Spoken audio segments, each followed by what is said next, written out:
Alors, on va commencer avec le passage des Écritures de ce matin. Si vous voulez tourner avec moi dans l'Ancien Testament, on va faire une lecture ce matin de l'Ancien Testament dans 2 Chroniques, le 2e livre des Chroniques, et nous allons regarder le chapitre 30. 2 Chroniques, chapitre 30, et nous allons lire les versets 6 à 13. 2 Chroniques 30, et on va commencer à lire à partir du verset 6. Si vous voulez vous lever pour la lecture de la parole de Dieu. Alors, il est écrit: « Les coureurs allèrent avec les lettres du roi et de ses chefs dans tout Israël et Juda. Et d'après l'ordre du roi, ils dirent: Enfants d'Israël, revenez à l'Éternel, le Dieu d'Abraham, d'Isaac et d'Israël, afin qu'il revienne à vous, reste échappé de la main des rois d'Assyrie. Ne soyez pas comme vos pères et comme vos frères qui ont péché contre l'Éternel, le Dieu de leur père, et qui l'a livré à la désolation, comme vous le voyez. Ne raidissez donc pas votre cou comme vos pères. Donnez la main à l'Éternel. Venez à son sanctuaire qu'il a sanctifié pour toujours et servez l'Éternel, votre Dieu, pour que sa colère ardente se détourne de vous. Si vous revenez à l'Éternel, vos frères et vos fils trouveront miséricorde auprès de ceux qui les ont amenés captifs, et ils reviendront dans ce pays, car l'Éternel, votre Dieu, est compatissant et miséricordieux, et il ne détournera pas sa face de vous si vous revenez à lui. Les coureurs allèrent ainsi de ville en ville dans le pays d'Éphraïm et de Manassé et jusqu'à Zabulon. Mais on se riait et l'on se moquait d'eux. Cependant, quelques hommes d'Aser, de Manassé et de Zabulon s'humilièrent et vinrent à Jérusalem. Dans Juda aussi, la main de Dieu se déploya pour leur donner un même cœur et leur faire exécuter l'ordre du roi et des chefs selon la parole de l'Éternel. Un peuple nombreux se réunit à Jérusalem pour célébrer la fête des pains sans levain au second mois. Ce fut une immense assemblée. Amen. Prions quelques instants. Père éternel, on te remercie encore une fois pour ta sainte parole, Seigneur, et que nous voulons, Seigneur, faire quotidiennement nos délices.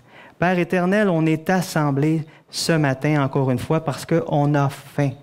On a soif, Seigneur, d'entendre ce que tu veux nous enseigner au travers de ta parole, Seigneur. Seigneur, prépare et dispose nos cœurs, Seigneur, afin qu'on puisse recevoir cette parole et, Seigneur, qu'on puisse porter du fruit qui te plaise. On te le demande, Seigneur, par le nom que tu as placé au-dessus de tout nom, Jésus-Christ, ton Fils bien-aimé. Amen. Alors, asseyez-vous. Le titre du message de ce matin, j'ai changé le début, parce que ce matin, on m'a demandé le titre de mon message, et je pense qu'il faut être ouvert à ce que le Seigneur veut nous communiquer. Et le titre, au lieu d'être l'invitation est toujours valable aujourd'hui, c'est mon invitation est toujours valable aujourd'hui. Mon invitation. Et dans le texte de la parole de Dieu que nous venons ensemble de lire, le roi Ézéchias était quelqu'un qui désirait fortement, dans toute sa personne, que tout Israël obéisse au commandement du Seigneur.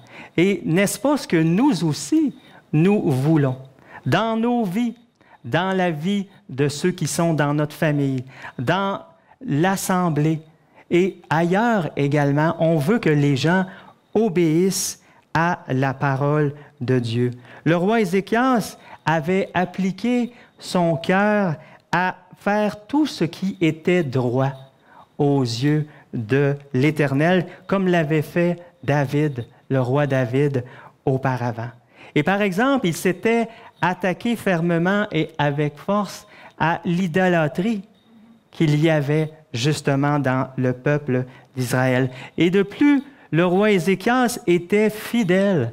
Il était fidèle dans sa relation avec le Seigneur parce qu'il n'hésitait pas à placer sa confiance en lui, hein, et à demeurer attaché à lui.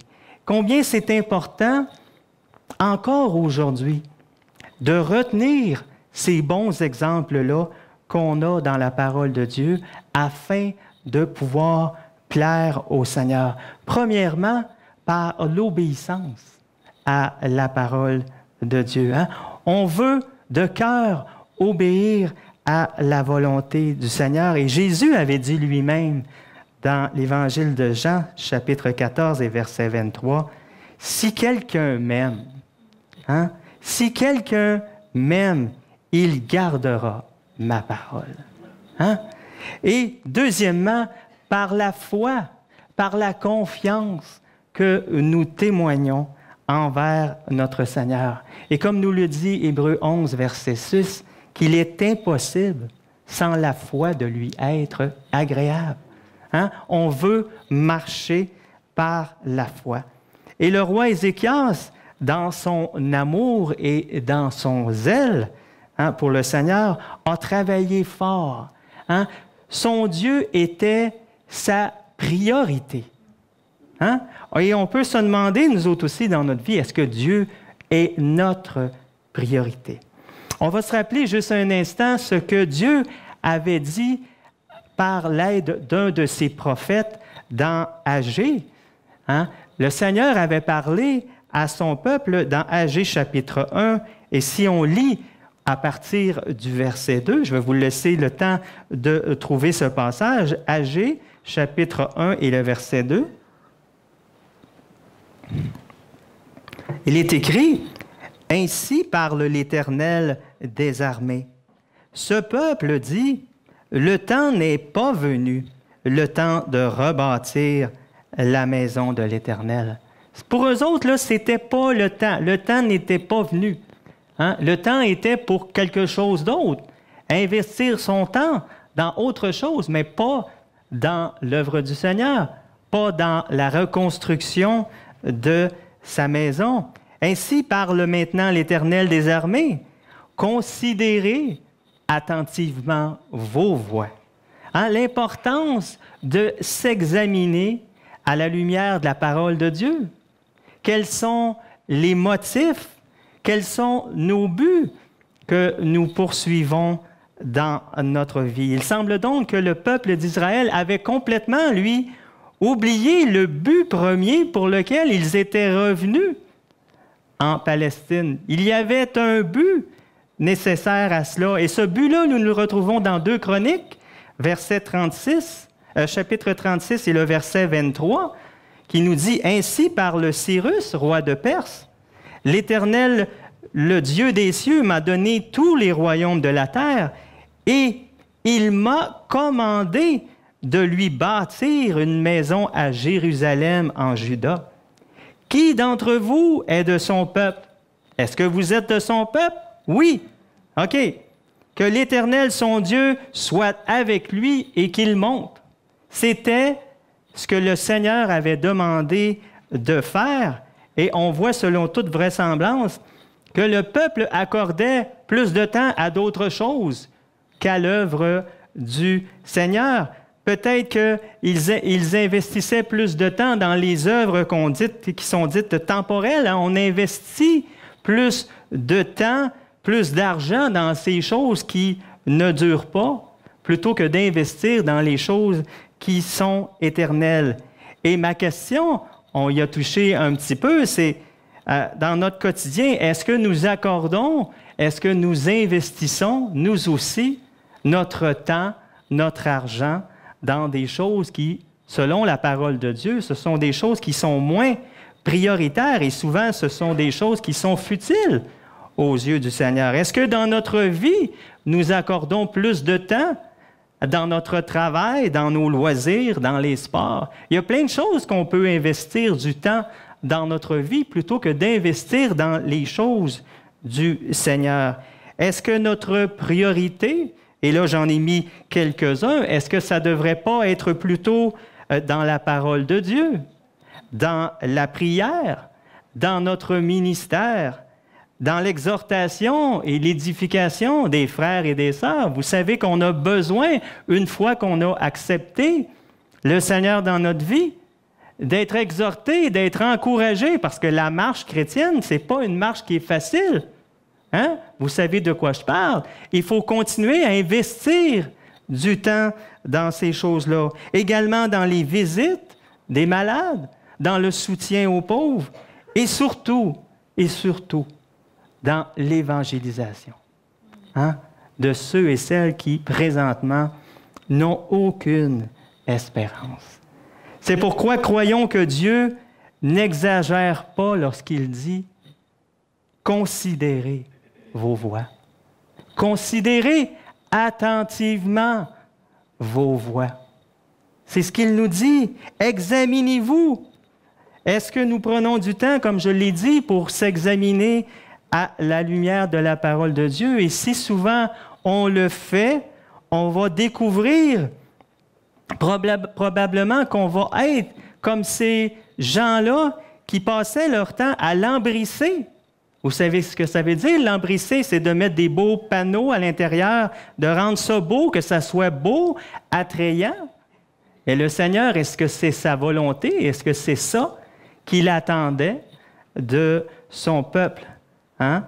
Pourtant, le verset que nous connaissons tous dans Matthieu 6, le verset 33, semblait indiquer le contraire. Hein? Si vous voulez le regarder avec moi, ce verset-là, Matthieu 6, 33. Selon vous, est-ce qu'il est écrit « Cherchez premièrement à répondre à vos besoins matériels? » Non. Est-ce qu'il est écrit « Cherchez plutôt à nourrir vos convoitises charnelles? » Non, c'est pas ça qui est inscrit. Cherchez d'abord. Hein? Cherchez premièrement. Et dans Luc, cherchez plutôt le royaume et la justice de Dieu. Et toutes ces choses que vous pensez, que vous voudriez ou que votre cœur désire, le Seigneur va pourvoir par la suite. Mais il veut que vous ayez les yeux fixés sur lui en premier, en tout premier lieu. Et c'est justement à cela que s'appliqua avec conviction le roi Ézéchias. Il travaillait premièrement à la purification du temple de Dieu. Il travaillait deuxièmement au rétablissement du culte dans le temple du Seigneur. Et troisièmement, il travaillait au rétablissement de la célébration de la Pâque en l'honneur de l'Éternel. C'était les principales choses auxquelles il travailla. Et afin d'arriver à accomplir cette immense chose, cette troisième chose, c'est une tâche qui était immense. Le roi Ézéchias avait un plan et c'est de faire parvenir une lettre. Il avait dans son intention d'utiliser des personnes pour faire parvenir une lettre aux gens d'Israël et de Juda. Donc, il avait l'intention d'utiliser des messagers. Dans la parole, on nous parle de coureurs.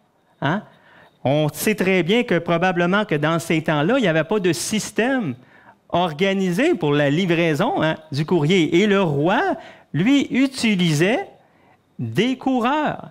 Il utilisait des gens qui étaient agiles pour transmettre la parole, les ordres du roi, et ces gens-là servaient aussi de garde pour le roi. Donc, il n'y avait pas, si je peux m'exprimer ainsi, de courrier électronique, comme aujourd'hui, pour lancer son invitation. Il n'y avait pas de page Facebook également. Si on veut actualiser ces choses-là aujourd'hui. Et ce qui a attiré mon attention dans ce passage des Écritures, et c'est sur quoi porte le message d'aujourd'hui, c'est cette lettre, c'est cette invitation que le roi Ézéchias envoya dans tout Israël et dans Juda. Et si on scrute attentivement cette lettre, on y voit un parallèle que Dieu nous lance. On l'a chanté tantôt. Hein? Dieu nous appelle. Il nous lance une invitation à venir à lui. Hein? C'est intéressant, ce parallèle-là qu'on peut faire. Et l'objectif, on a dit tantôt, on a chanté combien Dieu est grand. Et l'objectif que le Seigneur s'est fixé, c'est un objectif qui est grandiose également. Hein? Cet objectif-là, on le retrouve, regardez avec moi, dans 1 Timothée. 1 Timothée 2, versets 3 et 4. 1 Timothée, chapitre 2, versets 3 et 4, qui nous dit « Cela est bon et agréable de devant Dieu, notre Sauveur, qui veut, hein, c'est son désir, c'est sa volonté, hein, que tous les hommes soient sauvés et parviennent à la connaissance de la vérité. Hein? C'est sa volonté et c'est ce qu'il nous demande de faire, justement, d'apporter cette invitation. Le roi Ézéchias désirait que tout Israël, hein, vienne célébrer la Pâque, mais autant Dieu veut, lui, que tous entendent son invitation, son message, hein, pour le salut, afin d'être sauvés. Hein, combien c'est encourageant pour nous tous qui sommes pécheurs par nature, justement, de savoir que Dieu veut que nous soyons tous sauvés, que tous parviennent à la repentance et acceptent son offre de salut. Et je me suis demandé pourquoi. Il y a 3 raisons qui me sont venues à l'esprit. La première raison, c'est parce qu'il ne rejette personne. Est-ce que vous croyez ça? Le Seigneur ne rejette personne. Hein? On a entendu ça un peu dans l'exhortation tantôt. Hein? Que le Seigneur, il ne met pas dehors, hein, celui qui vient à lui. Il ne le met pas dehors. Il disait souvent, « Venez à moi, hein? Vous tous qui êtes chargés, fatigués, je vous donnerai du repos. Venez à moi. » Hein? Il disait également, « Laissez venir à moi. Laissez venir à moi les petits-enfants. » Hein? L'invitation est pour tout le monde. Et comme on l'a entendu tantôt, souvent, on se disqualifie nous-mêmes. Est-ce que vous croyez ça? On se disqualifie nous-mêmes. On se dit, comment est-ce qu'un Dieu si grand peut vouloir s'intéresser à moi, peut même penser à moi, peut vouloir me parler? C'est ce qu'on se demande. Comment est-ce qu'un Dieu si grand peut désirer que je sois sauvé et m'utiliser moi pour sa gloire? Hein? On s'est posé certainement là cette question-là lorsque le Seigneur nous a appelés. Mais on doit réaliser que le plan du Seigneur, hein, que le Seigneur n'a pas la même vision que nous pouvons avoir. Et souvent, malheureusement, l'homme se cherche des excuses pour ne pas être dans le plan de Dieu. Hein? Il y en a des grands dans la parole de Dieu qui ont dit justement cette personne-là. Moïse a été le premier. Qui suis-je? Qui suis-je, moi, pour que tu veuilles m'utiliser dans ton plan? Hein? David, qui suis-je, Seigneur éternel, pour que tu m'aies fait parvenir où je suis? Donc, ces gens-là considèrent leur indignité. Seigneur, prends quelqu'un d'autre. Viens pas me chercher moi, mais prends une autre personne. Et il y avait aussi un serviteur de David qui disait, « Qu'est ton serviteur pour que tu regardes un chien mort tel que moi? » Tu sais, la personne regardée, elle se déprécie elle-même aux yeux du Seigneur. Est-ce que vous pensez que le Seigneur vous déprécie comme ça? Pas du tout. Hein? Toutefois, il faut savoir que le plan merveilleux que Dieu a pour les hommes dépasse largement, hein, ce que l'homme peut s'imaginer et aussi les faiblesses que cette personne-là peut démontrer. Deuxième raison, parce qu'il n'a ni mépris. Hein? Il n'a ni mépris ni dédain de ce que nous sommes. Pourquoi, pensez-vous? C'est lui qui nous a créés. Il nous a créés. Comment voulez-vous que si la personne vous crée, qu'il a un dédain de ce qu'il a créé? Il vous aime. Hein? La parole de Dieu nous dit que Dieu ne distingue pas le riche du pauvre parce que tous sont l'ouvrage de ses mains. Hein? Nous sommes faits, nous sommes créés à son image. Et peu importe dans quelles conditions on vient à lui, qu'on soit misérable, qu'on soit pauvre, qu'on soit malheureux, le Seigneur va nous ouvrir les bras. Hein? C'est ce que la parole nous dit. Il écoute quand le misérable qui est dans la douleur crie à lui. Il ne lui cache point sa face. Hein? Nous dit le psaume 22, 25. Il délivrera le pauvre qui crie et le malheureux qui n'a point d'aide. Le Seigneur veut qu'on vienne à lui et qu'on crie à lui. Alléluia! Hein?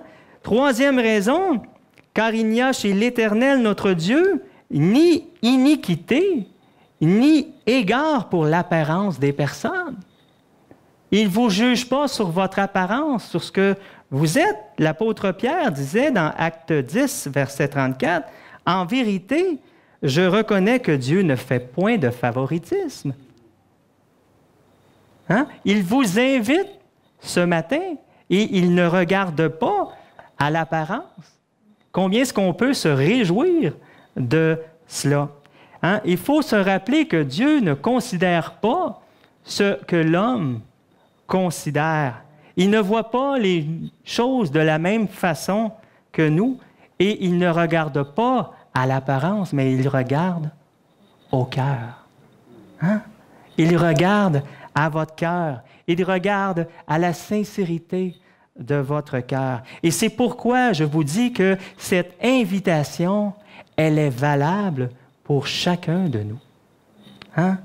Maintenant, lorsque le roi Ézéchias a fait parvenir au peuple d'Israël cette invitation, celle-ci était importante parce elle parvenait de la part du roi. Si le roi vous écrit et il a pris le temps de faire une lettre et il l'a signée en plus de sa main, c'est ce que nous dit la parole. C'est comme s'il l'avait rempli, signé de sa main. C'est un ordre, dans le fond, que le roi vous fait parvenir. Et dans le Nouveau Testament, c'est Jésus, le roi des rois, qui vous fait cette invitation. Hein? Il vous lance la même invitation dans Apocalypse 3, verset 20. Apocalypse 3, verset 20, c'est l'invitation que Christ nous lance. Cette invitation qui a, je crois, et à mon avis, dépasse largement l'invitation que le roi Ézéchias a fait à Israël. Voici, je me tiens à la porte et je frappe. Le Seigneur est le messager. Il est le coureur, il est le messager de la part du Seigneur. Si quelqu'un entend ma voix et ouvre la porte, ouvrez la porte de votre cœur afin de pouvoir le servir et l'accepter dans votre vie. Le Seigneur nous dit, j'entrerai chez lui, je souperai avec lui et lui avec moi. Et souvent, les gens vont nous parler des choses de l'Église en termes de religion, mais non, le Seigneur désire avoir une relation avec vous. Il désire avoir cette relation avec chacun de nous. Donc, tous ceux qui écoutent ce matin ce message, et même ceux qui sont via Internet, on doit retenir cette exhortation qui nous est dite dans Hébreux 4, verset 7. Aujourd'hui, ce matin, si vous entendez sa voix, si vous entendez l'appel que le Seigneur vous lance dans votre vie ce matin, venez à lui. N'endurcissez pas votre cœur. C'est le message que le Seigneur nous dit, de ne pas endurcir notre cœur.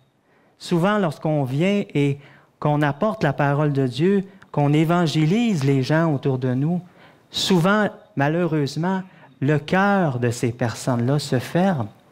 Lorsqu'on parle du nom de Jésus, au nom du roi, on voit malheureusement que le cœur de ces personnes-là se ferme. Et cette invitation, ce n'est pas comme les autres invitations.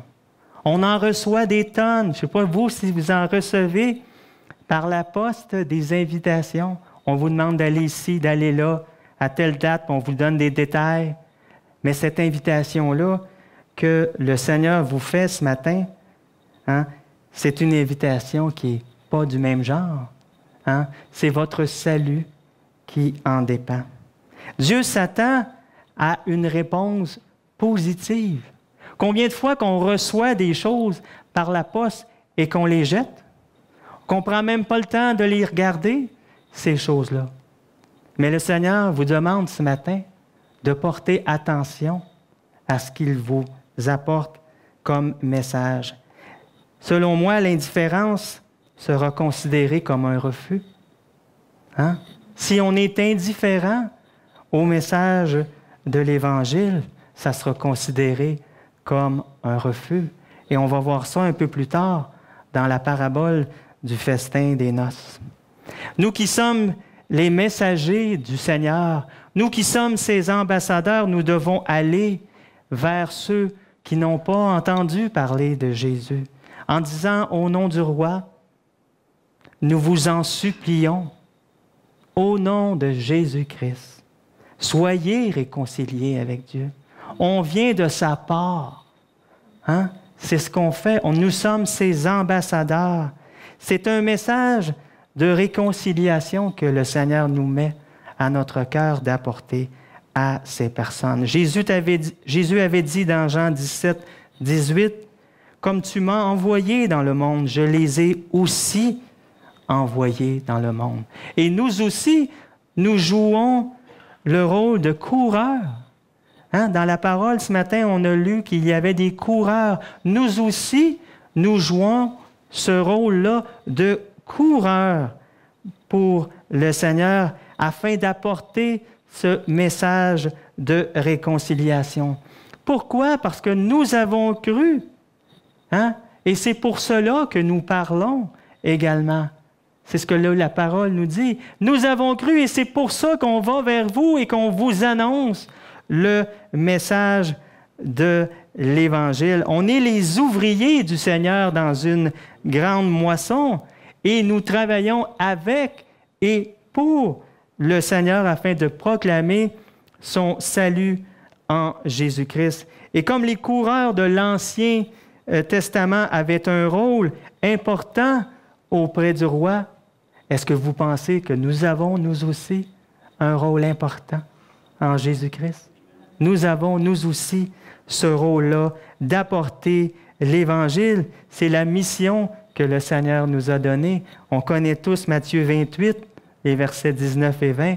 Il nous donne cette mission-là d'aller et d'apporter son message. Et on sait très bien que ça ne sera pas une tâche facile que d'apporter cette invitation-là à des personnes qui sont réfractaires, qui sont souvent fermées au message de l'Évangile. Mais il y a aussi une chose, il y en a un qui ne veut pas. Et vous le connaissez, hein? Satan ne veut pas que ce message-là soit apporté. Et il va tout faire pour que ce message-là ne soit pas apporté. Hein? Et il faut, selon moi, se revêtir justement de toutes les armes que le Seigneur qui a mis à notre disposition pour faire en sorte que sa parole puisse être apportée, que des barrières puissent tomber, que des forteresses puissent être enlevées et que sa parole puisse se propager. Hein? C'est ce que nous voulons tous. Maintenant, lorsque les coureurs se sont déplacés dans tout Israël et Juda, quel était le contenu du message qu'ils avaient à délivrer? Premièrement, revenez à l'Éternel. Retournez à l'Éternel. Ne soyez pas comme les gens qui étaient avant vous. Ne soyez pas comme vos pères. Ne soyez pas comme vos frères. Entendez le message et répondez à l'invitation qui vous est lancée. Deuxième chose, donnez la main à l'Éternel. Donnez-lui la main. Faites-lui confiance. Hein? Il vous demande d'avoir confiance, de marcher par la foi et non de marcher par la vue. Faites-lui confiance. Troisième chose, venez à son sanctuaire. Venez. Est-ce que vous êtes venus ce matin? Hein? Vous vous êtes approchés du Seigneur. Vous avez répondu à son invitation en venant ici ce matin pour entendre sa parole. Pas pour m'entendre moi, mais pour entendre le message que le Seigneur veut vous donner ce matin. Et la quatrième chose, servez l'Éternel. Une fois qu'on a entendu le message, une fois qu'on l'a assimilé, qu'est-ce qu'il vous demande? C'est de le servir fidèlement. Hein? C'est ce qu'il nous demande de faire. Donc, c'est en résumé le contenu du message que les messagers, les coureurs, comme on avait dit tantôt, avaient à délivrer au peuple de Dieu. Et c'est le même message. C'est le même message qui nous est annoncé par le témoignage des apôtres. Souvenez-vous, au travers des évangiles, repentez-vous, repentez-vous, revenez à moi et croyez à la bonne nouvelle. Faites-moi confiance. C'est exactement le message. Jésus a dit, venez à moi, suis-moi. Hein? On doit comprendre ce message-là qui a été donné antérieurement dans l'Ancien Testament versus le même message qui nous est apporté aujourd'hui. Mais il est important de comprendre que le message, il n'a pas changé. Hein? Les moyens, souvent, vont changer pour véhiculer un message. Aujourd'hui, bien, la radio, la télévision, Internet, etc., etc., il y a plusieurs façons d'apporter la parole de Dieu. Mais le message ne devrait pas changer. Le message devrait exactement être le même. Les coureurs, les messagers, les prédicateurs, les ouvriers peuvent changer, mais le message de l'Évangile ne change pas. C'est le même message, cette même invitation, ce même contenu. Et c'est également un message qui est universel, comme on l'a dit. Il s'adresse à tous les hommes, pas juste à certains individus, mais il s'adresse, ce message-là, à tout le monde. La même chose que l'invitation que le roi Ézéchias annonçait à tout Israël et Juda. De même, le message de l'Évangile s'adresse à chacun de nous de la même façon. De la même façon, Matthieu 24, 14 nous dit « Cette bonne nouvelle du royaume sera prêchée dans le monde entier. » C'est pas juste en Amérique du Nord, c'est pas juste en Asie, c'est pas juste en Océanie. Ce message de l'Évangile doit être prêché partout dans le monde entier. Jésus lui-même nous donnait cet exemple parce qu'il allait de ville en ville pour apporter le message de la bonne nouvelle. Et c'est exactement la même façon que le roi Ézéchias fonctionnait avec ses coureurs. Ils allaient de ville en ville pour apporter ce message de revenir et de célébrer la Pâque du Seigneur. Alors, nous aussi, on doit obéir à ce commandement que Jésus a donné à ses disciples dans Marc 16, verset 15. Allez par tout le monde et prêcher la bonne nouvelle à toute la création. À toute la création. C'est une mission que le Seigneur nous a confiée. Et comment qu'on pourrait dire, c'est pas facultatif, c'est un ordre. C'est un ordre du roi. Des fois, on pense que c'est facultatif. Je ne suis pas obligé de... Non, non, non. C'est un ordre qui a été donné par le roi. Et ce mandat que Jésus nous a donné, on sait que ça ne sera pas de tout repos. Ça n'a pas été de tout repos pour lui. Ça n'a pas été de tout repos pour ses disciples également, qui ont été mal reçus lorsqu'ils ont apporté le message de l'Évangile. Mais Jésus les a rassurés, hein? Dans Jean 15, verset 20. Il a essayé de les rassurer justement de ce message-là qu'ils devaient apporter. Il leur dit, le serviteur n'est pas plus grand que son maître. Hein? S'ils m'ont persécuté, ils vous persécuteront aussi. Hein? On sait à quoi s'attendre. Lorsqu'on veut être fidèle et on veut apporter cette parole, et c'est une évidence encore aujourd'hui que le message de l'Évangile est impopulaire. Est-ce que vous pensez que c'est populaire? Je pense que ça l'est encore moins. De semaine en semaine, de jour en jour, on voit que ce message de l'Évangile est impopulaire auprès de ceux qui refusent d'entendre et de voir, de ceux qui refusent de se repentir de leurs péchés, de ceux qui refusent de croire que Jésus-Christ est le Sauveur du monde, de ceux qui refusent d'obéir à ce que la Bible enseigne. Hein? Ils veulent faire ce qu'ils veulent faire. Ils ne veulent pas obéir aux Écritures, mais ils préfèrent s'adonner au plaisir du monde. Ils préfèrent satisfaire leur convoitise personnelle. Ils préfèrent croire aux mensonges du diable. Ils préfèrent faire ce qui leur semble bon.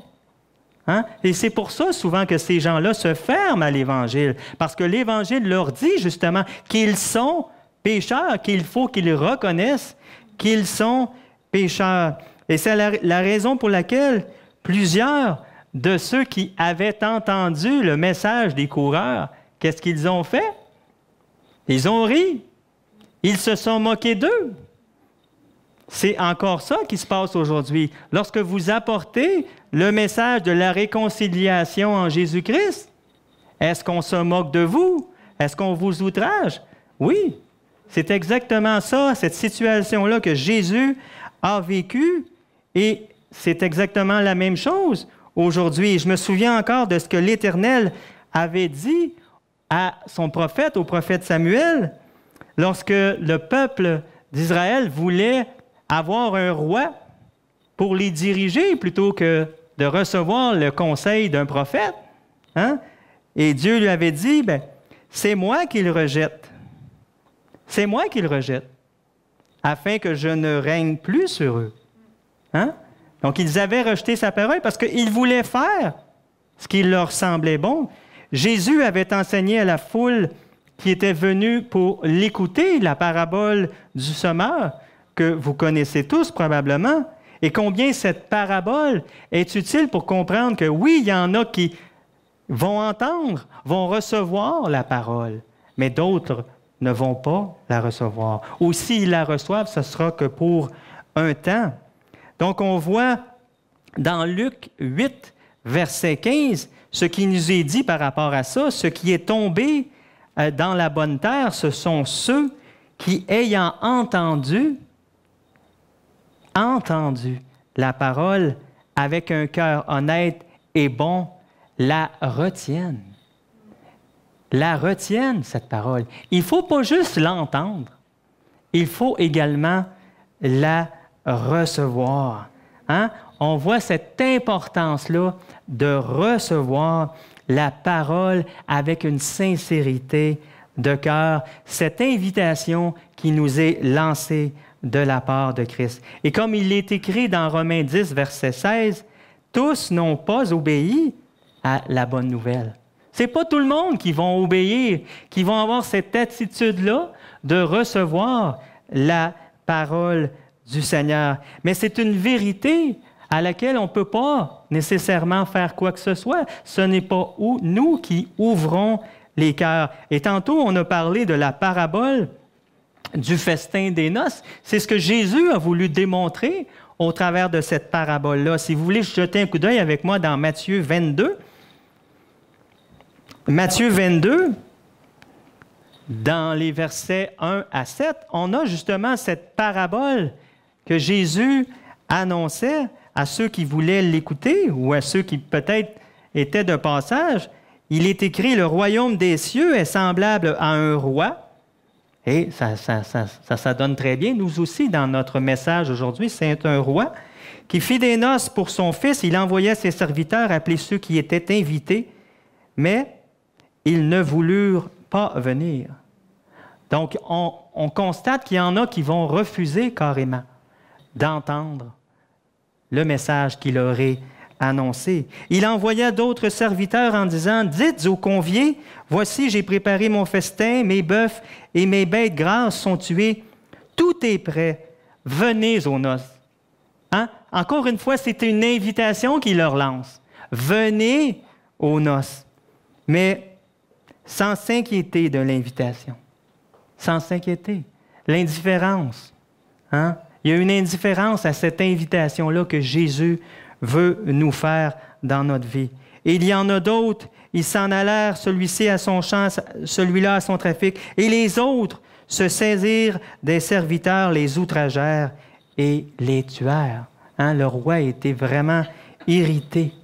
Donc, ce sont ceux qui vont vraiment fouler la parole du Seigneur aux pieds. Non seulement ils ne veulent pas la recevoir, mais ils vont la fouler. Ils vont tout faire pour pas que les autres puissent nécessairement l'entendre. Mais je me dis que heureusement, il y a de l'espoir.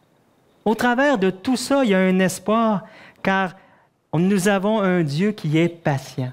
Est-ce que vous êtes d'accord avec moi? On a un Dieu qui est patient. On l'a vu tantôt, plein de compassion, plein de miséricorde, hein? Selon ce que nous dit la parole dans Éphésiens 2, versets 3 à 5. Nous tous aussi, nous étions de leur nombre. Et nous vivions autrefois selon les convoitises de notre chair, accomplissant les volontés de la chair et de nos pensées, et nous étions par nature des enfants de colère comme les autres. On était, nous aussi, dans cette situation-là auparavant. Hein? J'étais de ceux-là, moi, qui ne voulaient absolument rien savoir de la parole de Dieu. Mais combien Dieu est patient. Il vient, il revient, il frappe, jusqu'à temps qu'on puisse ouvrir notre cœur au Seigneur. Mais Dieu, hein? Alléluia, malgré tout ce que nous avons pu faire de mal à ses yeux, hein? Il ne nous rejette pas. Il ne veut pas nous rejeter. Il ne fait pas de différence entre les uns et les autres. Il veut que tous parviennent à la repentance, hein? Qui est riche en miséricorde à cause du grand amour dont il nous a aimés, nous qui étions morts par nos offenses, nous a rendus à la vie avec Christ. Hein? C'est par grâce. C'est par grâce que nous sommes sauvés. Hein? C'est ce message de la grâce qu'on doit tous retenir, hein? Ou saisir par la foi pour parvenir au salut. On est tous indignes. Hein? Il fait preuve de miséricorde envers chacun de nous afin que nous recevions ce message du salut. Et le message est clair. Le message, il est limpide et nous devons répondre à cette invitation que le Seigneur place devant nous par la foi, parce que la parole nous dit que malheureusement, tous ceux qui ne croiront pas seront condamnés. C'est ce que nous dit la parole dans Marc 16, verset 16. C'est difficile à accepter. C'est un message qui est difficile à accepter pour bien des gens. Hein? Ce message de la grâce de Dieu. Hein? Mais combien nous l'avons reçu, ce message-là, et combien on l'a chanté tantôt, combien nous sommes reconnaissants de ce que le Seigneur a pu accomplir dans nos vies. Combien la parole de Dieu est digne de confiance lorsqu'elle nous dit clairement, Jésus-Christ est le chemin, la vérité et la vie. Est-ce qu'il n'y a pas quelque chose de plus clair que ça? Hein? Jésus-Christ est la porte. Jésus-Christ est la lumière du monde. Jésus-Christ est le pain de vie. Est-ce qu'on n'a pas un message clair ce matin? Une invitation claire à venir à lui? Mais combien on doit être reconnaissant, encore une fois, et je le dis, je le redis, parce que c'est ce qu'on vit dans notre vie aujourd'hui. On est reconnaissant et on sera éternellement reconnaissants de ce que le Seigneur a fait, a accompli dans nos vies, hein? Parce qu'il nous a éclairés par son Saint-Esprit. Et nous espérons tous, comme le roi Ézéchias, c'est ce que le roi Ézéchias voulait, que son invitation soit acceptée par tout le monde. Est-ce que nous aussi, nous voulons que le message de l'Évangile soit accepté par tous et chacun? C'est ce que nous voulons également, que le Saint-Esprit également fasse une œuvre à l'intérieur des personnes. Hein? Il y a une œuvre à faire. Et au verset 12, justement, on nous parle de cette œuvre que le Seigneur a faite. Dans Juda aussi, la main de Dieu se déploya. Le Seigneur nous convainc de péché, de jugement et de justice. C'est lui, par son Saint-Esprit, qui agit en nous. Hein? Il faut le laisser agir en nous. Et combien ça nous démontre l'amour que le Seigneur a pour nous. Un dernier verset qui nous dit, « Si vous revenez à l'Éternel. » Hein? Combien cette phrase est importante pour ceux et celles qui se sont éloignés du Seigneur. Et on en a tous des gens comme ça dans nos assemblées, des gens qui se sont refroidis, des gens qui se sont éloignés au fur et à mesure des mois, des semaines, des années, et qui aujourd'hui demeurent à la maison. Le Seigneur vous dit de ce matin qu'il n'est pas indifférent à la souffrance de votre cœur. Il veut vous ramener à la bergerie. Il vous regarde et il souffre également. Il espère que vous allez revenir à lui. C'est ce qu'il veut. Il espère que vous allez revenir, que vous allez le choisir par amour pour lui et non par contrainte. Il y a des gens qui viennent à l'Église par contrainte. Non, on vient ici parce qu'on aime le Seigneur, parce qu'on veut le louer, parce qu'on veut l'adorer. C'est ça, c'est la raison de vivre. C'est notre raison de vivre aujourd'hui. Le Seigneur veut nous bénir. Il veut nous ouvrir grand les bras. Hein? Rappelons-nous le message avec le Fils prodigue. Hein? Et il y aura de la joie dans le ciel pour chaque pécheur qui se repent. Et on va pouvoir se réjouir avec toutes ces personnes-là. Et le Seigneur met cette emphase-là. Si vous revenez à l'Éternel, il va y avoir des bénédictions. Hein? Il y a des bénédictions. Le Seigneur veut vous bénir. Et c'est important. Un des messages que je veux lancer à votre assemblée, c'est de prier pour ces gens-là. Ceux qui ont quitté, ceux qui se sont éloignés, il ne faut pas les oublier, ces gens-là. Hein? Il faut prier pour que le Seigneur puisse faire une œuvre dans leur cœur, comme il l'a fait au niveau du Fils prodigue, qui est rentré en lui-même, qui a dit « Hey, je retourne chez mon Père. C'est là que je me sentais bien. C'est là que je me sentais aimé. » Donc, il faut continuer à prier et à espérer. Dans Isaïe 57, 15, il y a un verset important que je crois. « Mais je suis avec l'homme contrit et humilié, afin de ranimer les esprits. » Afin de ranimer, il y a une œuvre que le Seigneur va faire dans le cœur de ces personnes-là pour les ramener à lui, afin de ranimer les esprits humiliés, afin de ranimer les cœurs contrits. Cette personne-là doit se repentir et dire « Seigneur, j'ai péché contre toi », comme le Fils prodigue l'a fait. Hein, le Seigneur n'abandonne pas les gens. Il ne les abandonne pas. Il agit encore aujourd'hui dans leur cœur afin qu'ils reviennent à lui. En conclusion, comme le message du roi Ézéchias était d'une importance capitale pour le peuple d'Israël, celui de l'Évangile l'est tout autant. Et encore plus pour chacun de nous. Son contenu est aussi clair. Repentez-vous, croyez à la bonne nouvelle, recevez Christ comme sauveur. Faites de Jésus votre Seigneur et devenez ses disciples. Hein? Le Seigneur a un plan merveilleux où il nous dit dans Colossiens 1, verset 20, « Il a voulu par lui, par l'œuvre de Christ à la croix, réconcilier tout avec lui-même, tant ce qui est sur la terre que ce qui est dans les cieux, en faisant la paix. » Et c'est pour ça qu'on annonce ce message de la réconciliation.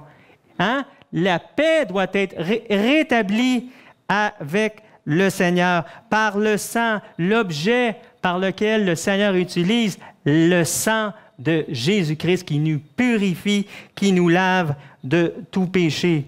Il faut savoir que c'est par le sacrifice de Jésus que nous sommes réconciliés. Sans lui, nous serions encore dans nos péchés. Rappelons-nous en terminant que l'invitation que le Seigneur nous a faite est toujours valable aujourd'hui. Et c'était le but de mon message ce matin, que cette invitation est toujours valable. Hein? Il faut la recevoir, cette parole, cette invitation, par la foi, parce que Dieu nous aime. Hein? Jean 3,16, on le répète, c'est la base de l'Évangile. Jean 3,16, car Dieu a tant aimé le monde qu'il a donné son Fils unique afin que quiconque croit en lui ne périsse point. Hein? C'est un message qui est important. Quiconque. Et vous savez ce matin que le Seigneur ne rejette personne. Et c'est pour ça que ce message-là doit être entendu et doit être accepté dans votre cœur. Alors, pourquoi? Parce que si quelqu'un, Jésus, on revient un peu à ce qu'il nous disait dans Apocalypse 3, verset 20, que si quelqu'un entend ma voix et ouvre la porte, hein, il faut que cette porte-là soit ouverte afin que vous puissiez recevoir ce message. Et on doit prier le Seigneur afin que le cœur s'ouvre. Hein? On prie souvent pour les frères et sœurs dans l'Assemblée pour que le cœur, les conjoints par exemple, hein, qui ne viennent pas à l'Église, souvent une personne qui vient, l'autre personne ne vient pas. Priez le Seigneur pour que Dieu donne une ouverture de cœur à ces personnes-là et qu'ils viennent, hein, qu'ils reçoivent cette invitation qu'il nous donne. Parce qu'il est dit dans Romains chapitre 10, et on va terminer là-dessus, si tu confesses, hein, de ta bouche le Seigneur Jésus, et si tu crois dans ton cœur que Dieu l'a ressuscité des morts, tu seras sauvé. Hein? Le Seigneur ne demande pas mieux que de faire sa demeure, hein, dans notre cœur, mais il faut premièrement l'inviter.